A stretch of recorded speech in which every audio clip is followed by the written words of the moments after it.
نقص عليك نبأهم بالحق إنهم فتية آمنوا بربهم وزدناهم هدى وربطنا على قلوبهم إذ قاموا فقالوا ربنا رب السماوات والأرض لن ندعو من دونه إلها لقد قلنا إذا شططا هؤلاء قوم اتخذوا من دونه آلهة لولا يأتون عليهم بسلطان بين فمن أظلم ممن افترى على الله كذبا وإذ اعتزلتموهم وما يعبدون إلا الله فأووا إلى الكهف ينشر لكم ربكم من رحمته ويهيئ لكم من أمركم مرفقا وترى الشمس إذا طلعت تزاور عن كهفهم ذات اليمين وإذا غربت تقرضهم ذات الشمال وهم في فجوة منه ذلك من آيات الله من يهد الله فهو المهتدي ومن يضلل فلن تجد له وليا مرشدا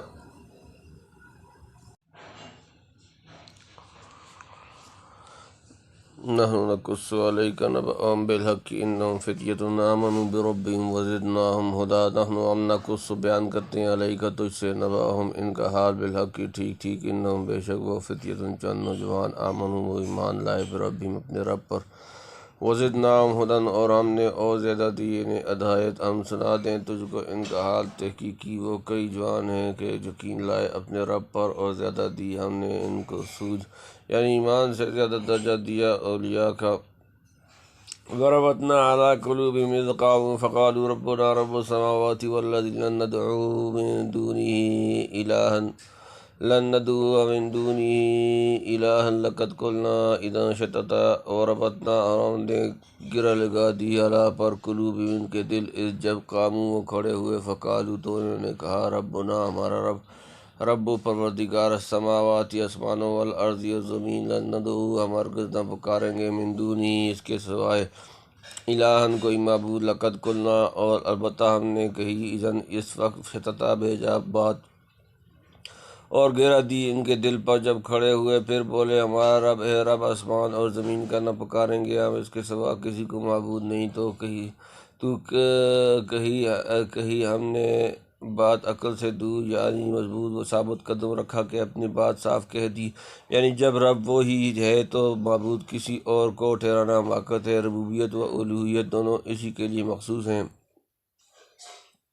هؤلاء قوم اتخذوا من دونه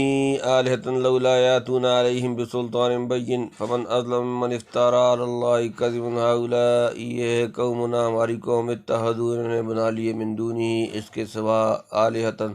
اور معبود لو کیوں لا یاتون وہ نہیں لاتے علیہ ان پر بسلطان کوئی دلیل بین واضح فمن پس کون اظلم بڑا ظالم من اس سے جو افطرا کرے اللہ پر اللہ کذبا جھوٹ یہ ہماری قوم ہے ٹھہرا لیے انہوں نے اللہ کے اور معبود کیوں نہیں لاتے ان پر کوئی سند کھلی پھر اس سے بڑا گناہ گار کون جس نے باندھا اللہ پر جھوٹ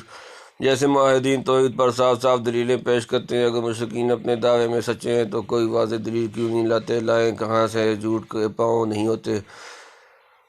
اس سے بڑا جھوٹ کیا ہوگا کہ خدا کے شریک ٹھہرائے جائیں وَإِذِ اعْتَزَلْتُمُوهُمْ وَمَا يَعْبُدُونَ إِلَّا اللَّهَ فَأْوُوا إِلَى الْكَهْفِ يَنشُرْ لَكُمْ رَبُّكُم مِّن رَّحْمَتِهِ وَيُهَيِّئْ لَكُم مِّنْ أَمْرِكُم مِّرْفَقًا وَإِذ اور جب اعتزلتموہم تم نے ان سے کنارہ کر لیا اور ما یعبدون جو وہ پوجتے ہیں الا اللہ کے سوا فاوو تو پناہ لو الی طرف میں الکافی غار ینشر لکم پھیلا دے گا تمہیں ربکم تمہارا رب من سے رحمتی اپنی رحمت ویہیئ مہیا کرے گا لکم تمہارے لیے من سے امرکم تمہارے کام مرفقاً سہولت اور جب تم نے کنارہ کر لیا ان سے اور جن کو پوجتے ہیں اللہ کے سوا تو اب جا بیٹھو اس کھو میں پھیلا دے تم پر تمہارا کچھ اپنی رحمت سے اور بنا دے وے تمہارے واسطے تمہارا کام میں آرام یعنی جب مشرکین کے دین سے ہم علیحدہ ہیں تو ظاہری طور پر بھی ان سے علیحدہ رہنا چاہیے اور جب ان کے باطل معبودوں سے کنارہ کیے تو ہر طرف سے ٹوٹ کر تنہا اپنے معبود کی طرف جھکنا اور اسی سے رحمت و تلطف کا امیدوار رہنا چاہیے آپس میں یہ مشورہ کر کے پہاڑی کی کوہ میں جا بیٹھے وَتَرَى الشَّمْسَ إِذَا طَلَعَت تَزَاوَرُ عَنْ كَهْفِهِمْ ذَاتَ الْيَمِينِ وَإِذَا غَرَبَت تَقْرِضُهُمْ ذَاتَ الشِّمَالِ وَهُمْ فِي فَجْوَةٍ مِّنْهُ ذَلِكَ مِنْ آيَاتِ اللَّهِ مَن يَهْدِ اللَّهُ فَهُوَ الْمُهْتَدِي وَمَن يُضْلِلْ فَلَن تَجِدَ لَهُ وَلِيًّا مُّرْشِدًا وَتَرَى اور تم دیکھو گے الشمس سورج دھوپ اذا جب طلع وہ نکلتی ہے تزاور بچ کر جاتی ہے عن سے کافی ان کا غاز ذات اليمين دائیں طرف اذا اور جب غربت دو ڈال جاتی ہے تقرضهم ان سے کترا جاتی ہے ذات الشمال بائیں طرف اور وہ فی میں فجوت کھلی جگہ میں اس غار کی ذالک یہ من سے آیات اللہ کی نشانیاں من جو جسے یہ ہدایت دے اللہ فهو المہتدی پس وہ ہدایت یافتہ ومن اور جو جس یضلل و گمراہ کرے فلن تجد پس تو ہرگز نہ پائے گا لہو اس کے لیے ولیًا کوئی رفیق مرشدن سیدھی راہ دکھانے والا۔ اور تو دیکھے دھوپ جو نکلتی ہے بچ کر جاتی ہے ان کے کھو سے داہنے کو، جب ڈوبتی ہے کترا جاتی ہے ان سے بائیں کو، اور میدان میں ہے اس کے یہ ہے اللہ کی قدرتوں سے جس کو راہ دے اللہ وہی آئے راہ پر، اور جس کو وہ بچلائے پھر تو نہ پائے اس کا کوئی رفیق راہ پر لانے والا۔ یعنی خدا تعالیٰ نے اپنی قدرت کاملہ سے انہیں ایسے ٹھکانے کی طرف رہنمائی کی جہاں مامون و مطمئن ہو کر آرام کرتے رہیں، نہ جگہ کی تنگی سے جی گھٹے، نہ کسی وقت دھوپ ستائے۔ غار اندر سے کشادہ اور ہوادار تھا، اور جیسا کہ ابن کثیر نے لکھا شمال رویا ہونے کی وجہ سے ایسی وضع و حیت پر واقع تھا جس میں دھوپ بقدر ضرورت پہنچتی اور بدون اضاءہ نکل جاتی تھی۔ یعنی ظاہری و باطنی رہنمائی سب اس کے قبضے میں ہے۔ دیکھ لو جب دنیا بچل رہی تھی کس طرح اصحاب کہف کو راہ ہدایت پر ثابت قدم رکھا، اور ظاہری طور پر بھی کیسے عجیب غار کی راہ بتلائی۔